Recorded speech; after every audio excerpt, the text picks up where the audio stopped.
The skyscrapers causing vertigo.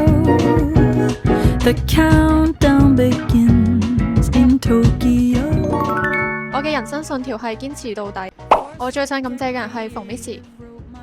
我覺得最有紀念價值嘅係我之前代表澳門出去參加比賽嘅嗰一啲運動員證。你行過無數訓練嘅時光，請問有冇咩事令你感覺意非凡？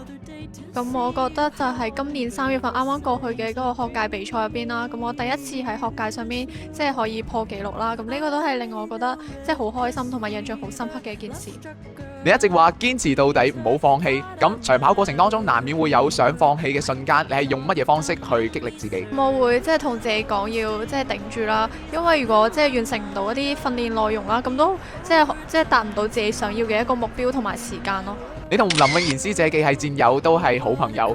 喺相處嘅過程當中，有冇咩事情令你感覺溫暖？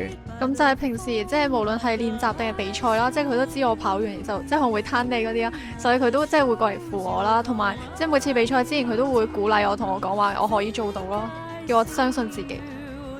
你曾提到馮 Miss，咁可唔可以分享一下對你影響最深嘅事？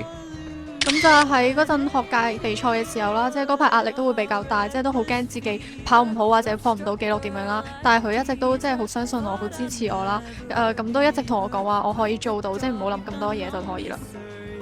作為高3嘅師姐，有冇啲乜嘢説話想話俾師弟師妹？